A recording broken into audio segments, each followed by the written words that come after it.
அடுத்தது நம்ம பார்க்க போகிறது ஒரு இண்டக்டர், அதாவது ஒரு வைண்டிங் எப்படி வரைகிறது.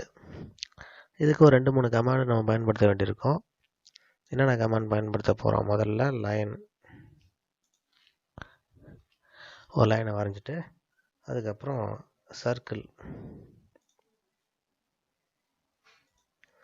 சர்க்கிளை வரைஞ்சதுக்கப்புறம் இதே சைஸில் நம்ம தொடர்ந்து சர்க்கிளை காப்பி பண்ண வேண்டியிருக்கும்.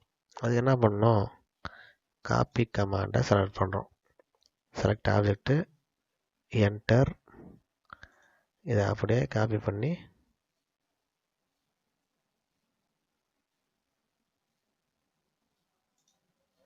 தொடர்ச்சியாக இந்த மாதிரி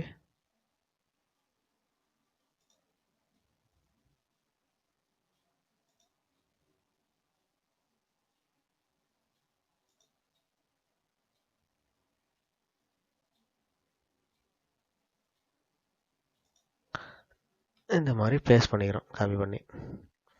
இப்போ அடுத்து என்ன பண்ணணும்? இதில் தேவையில்லாத பார்ட்லாம் கட் பண்ணி எடுக்கணும். அதுக்கு ட்ரிம் கமாண்டை செலக்ட் பண்ணிவிட்டு செலக்ட் ஆப்ஜெக்ட்னு கேட்குது, டோட்டல் அதையும் செலக்ட் பண்ணிட்டோம். செலக்ட் பண்ணிவிட்டு என்ட்ரு கொடுத்துட்டு என்ன பண்ணணும்? தேவையில்லாத பார்ட்டில் வச்சு மவுஸை லெஃப்ட் கிளிக் பண்ண வேண்டியதான். இப்போ இது தேவையில்லாது, எதுவும் தேவையில்லாது, எதுவும் தேவையில்லை, எதுவும் தேவையில்லை, எதுவும் தேவையில்லை. இப்போ இதுக்குள்ளே இருக்கிற எதுவும் தேவைப்படாது.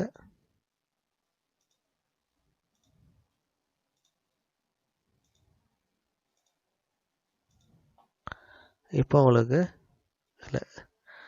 நமக்கு தேவையான இந்த வைண்டிங் கிடச்சிருச்சு. இதுக்கு நம்ம தேவைப்பட்ட கமாண்டு பார்த்திங்கன்னா லைனு, சர்க்கிள், அதுக்கப்புறம் காப்பி, அதுக்கப்புறம் ட்ரிம். இப்போ நமக்கு தேவையான இந்த வைண்டிங் ஒரு தெளிவாக அழகாக கிடச்சிருச்சு. இது புரிஞ்சதுன்னா லைக் பண்ணுங்கள், மறக்காமல் சேனலையும் சப்ஸ்கிரைப் பண்ணிக்கோங்க.